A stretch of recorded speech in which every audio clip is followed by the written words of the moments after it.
со Марјан Николовски на радио Слободна Македонија. Поштовани слушатели, повторно назад во денешниот круг, мој ваш денешен гостин Цветин Чилиманов, мојот колега. Зборуваме на темата изборите во САД и во Македонија, можните поврзаности и рефлексиите. Цветин, и во Соединетите Американски држави се заговара формирање специјално јавно обвинителство.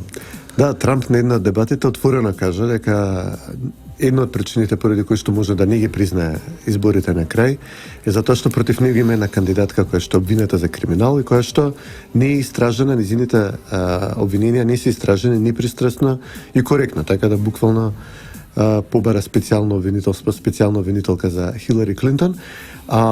Имаше голем скандал во кој што јавниот обвинител во САД минува од страна на преседателот. Тој дури е и дел од владата, он има статус на министар во владата на преседателот Обама. И во периодот кога се истражуваше криминалот на Хилари Клинтон, обвиненијата дека илегално праќала интернет пораки, имејлови во кои што барала пари од странски држави и влади, и потоа ги бришала, ги криела од Конгресот кој што мора да има право да ги разгледа. Оваа јавна обвинителка Лорета Линч имаше тајна средба со Бил Клинтон на аеродром некаде во САД. Во зимски случајно двата авиони слетале дента додека оделе на некое друго место. Двајцата се виделе кратко и разговарале за тоа како им се децата, внуците, како фамилијата, знаеш, такви разговори во кои што никој не поверува. И тоа беше основата за причината поради која што Трамп побара специјално обвинителство. Но тоа што се случи изминативе во петокот, кога Федералното биро за истраги сепак излезе и кажа дека се уште не им се до крај истражени доказите, но открила еден куп нови докази на компјутерот на супругот на главната помошничка на Хилари Клинтон, Хум Абедин, кога инаку го истражуваат затоа што праќал сексуално експлицитни пораки на малолетнички со кои што сакал да се спанѓа, што е друго кривично дело. Така да добивме една тотална сапунска серија со околу 650 имејл пораки кои што голем процент може да се однесуваат на земање пари од Мароко, од Катар, нудење против услуги за тие работи, проституирање на американската надворешна политика. Така да Трамп си ја доби, да речеме, специјалната обвинителка, доцна, но ја доби, еве да речеме, пред избори. Така да имаме сега една ситуација во која голем број од поддржувачите на Хилари Клинтон креваат галама, викаат дека тоа било недемократски, било кршење на изборните правила, служба како FBI пред избори да излегува со вакви најави и обвиненија за криминал за еден од главните кандидати. Викаат дека требало да молчат до изборите, па граѓаните да не бидат информирани. Тоа е исто едно прашање кој што и во Македонија е актуелно. Дали специјално до јавно обвинителство неговиот засилен ангажман може да се толкува во Македонија во функција на избори? Оно што се случуваше изминатите 2 недели, а веројатно ќе се случува следващите избори се за месец и половина од денеска. Не, ние гледаме дека СДСМ нема друга програма освен програмата на Катица Јанева и на СЈО.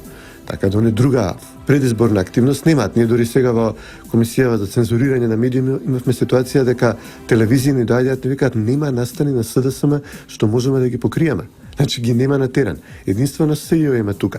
И ако сега ние демократските принципи ги учиме од САД, амбасадите на Европската унија, земјите на Европската унија во Македонија, ова беше дозволено. Значи беше апсолутно нормално истражен орган да држи драматички кореографирани циркузантски пресконференции, едно лице направило вака, второ осомничениот направило онака, му се обратил со зборовите и вулгарности реда мајка ти ова она на обвинитиот.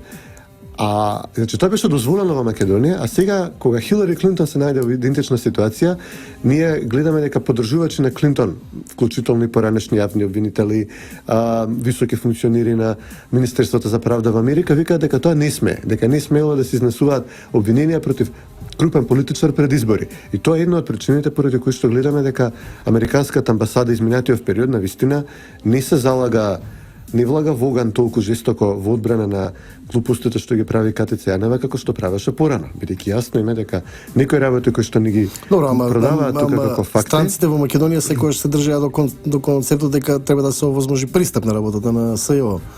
Никогаш не коментирале во смисла активностите на Па изминативе две покрупни вака циркузантски работи на КТ се отвори во Тоа ОБК. не може ни да се брани сега. Не може. Веќе не ја бранат со таков интензитет, а делумна причината е тоа што сите овие принципи кои што сакаат да ги изнесат тука, се гледа дека буквално ги кршат во своите држави. Мислиш ли дека овој тип на работа на СЈО засилен во овој период може да влијае некако на изборните резултати? Па не, анкетите ги видовме, значи сите овие информации јавноста ги добива од таму некаде јануари, февруари 2015 година. Значи буквално 2 години граѓаните ги знаат овие работи и тие работи се влезени во пресметките на анкетите кои што ги гледаме, дека не покажуваат никакво поместување. Кога стана збор за анкетите, последната анкета што ја правеше агенцијата ангажирана веројатно од опозицијата од Белград покажа нечудени резултати, дури наместо очекување на раст на рейтингот, пад на рейтингот на опозицијата во споредба со неколку месеци назад. Да, они имаат нека кампања веројатно да фабрикуваат 5-6 анкети пред изборите кои што ќе покажуваат некаква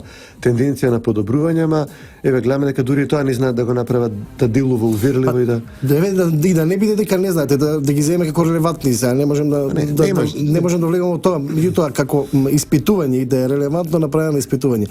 Ако покажува пат на рейтингот на опозицијата, а очекуваат раст на рейтингот на опозицијата, кои се твоите анализи, проценки зошто тоа се случува? Не, ако има некаква трошка на реалност во тоа што збората, гледаме дека не можат веќе да најдат ни македонска агенција да им одработи вакви фабрикувања анкети, него мораат од Србија да ги носат. Ти знаеш, СДСМ во моментов го прави следниот чекор од оваа европска социјалдемократска трансформација да стане партија на урбаното население, да ги изигнорира сите од помали градови, од рурални места, земјоделците, работниците и така натаму, само се партија на, да речеме, висока средна класа урбано население и плюс партија на малцинствата. СДСМ се обидува да стане партија на малцинствата во Македонија, покрај две живи, здрави и апсолутно етаблирани партии на најголемото малцинство во Македонија, и тоа ќе има тешки реперкусии по нив во почетокот, а може би и трајно, додека нели сватат и македонските гласачи дали се уште се гледаат во СДСМ или ќе бараат некаква друга алтернатива, и додека албанските гласачи проценат дали СДСМ е некаква алтернатива или може би само вербално ќе даваат некаква поддршка на некакви собери на Мухамед Зекирија, на крај ќе се гласаат за други. Мислиш дека тоа е само ад хок политика на Заев или може да остане трајна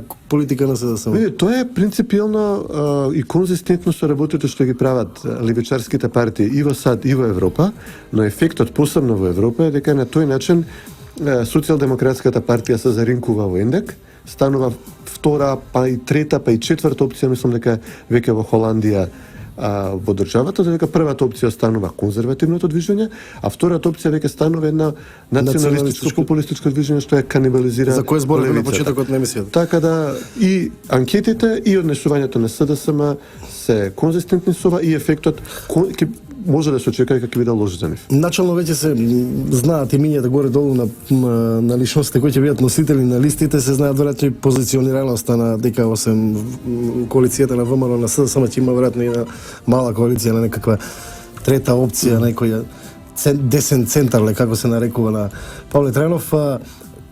Кои се твоите очекувања и проценки за овие изборни резултати? Дали може да има победникот во Македонија стабилно мнозинство да формира влада, или пак она што го заговараат некои опозицијски аналитичари дека ќе видиме ситуација пата во кој што ќе треба да се формира некаква малцинска влада, дури Лјупчо Ѓоргиевски изрази некаква желба да биде премиер на таа влада.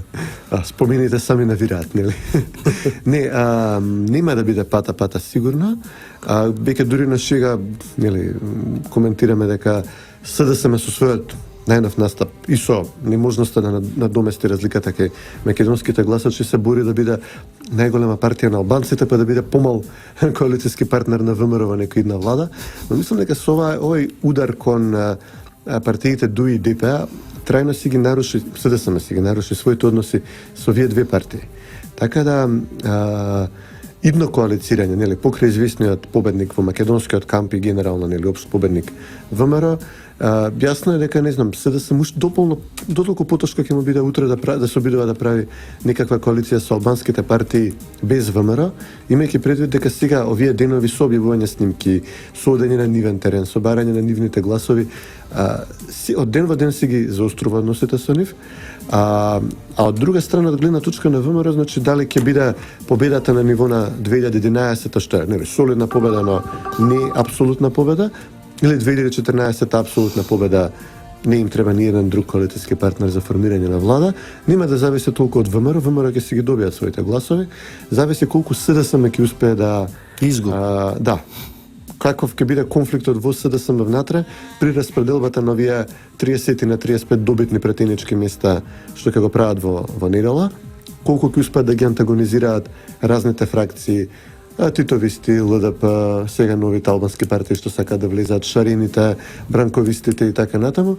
Значи колку ќе успеат да ги обединат, нудејќи им еден релативно скромен колач. Очекуваш ли на денот на изборите, односно после 19 часот, ние конечно да имаме после 2,5 години некакво стабилизирање на политичката сцена во Македонија, со тоа што поразениот сепак ќе пружи рака и ќе каже да на фери демократски избори изгубивме, победи тој и тој, нека му е со среќа. Нешто, мислам дека да, и тоа повторно не поради психолошкиот склоп на Заев или некои промени во Македонија, туку пак ќе се навратиме на САД. Може да се случи многу веројатно на крајот на изборите сега во следниот вторник, нели, има од американските избори до нашите има месец дена.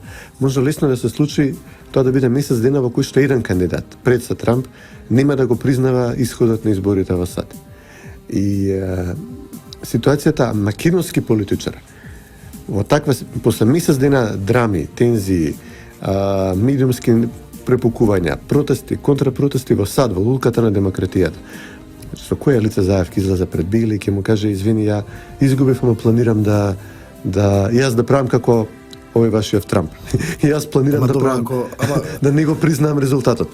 Али ќе лета како куфер од калена. Меѓутоа сепак во Македонија нема некои барем сега ситуации кои што укажуваат на тоа дека СДС нешто во моментов оспорува, како медиумите вие од цензорското тело редовно си ги вршите работите, секој извештај казна за непослушните и чао пријатно. Нешто може да смислат на крај, да речеме од Црна Гора имаше апсења, па драми, па такви работи, гледаме во Србија, значи нешто ќе смислат, нешто ќе направат и СДСМ, ако сакаат, ако решат да не ги признаат изборите, но политичката глобална конјунктура така се минува, што им се затвараат каналите да кажат дека не знам, треба се дојде на власт со предизборни истраги, со непризнавање на резултати, се затвора вратата да може да кажат после изборите дека нема да ги признаваат резултатите, бидејќи ќе бидат во друштво во кое што лицата на кои што се надеваат, на чија помош се надеваат, а тоа пред се дипломатите, ќе бегаат од таква разврска како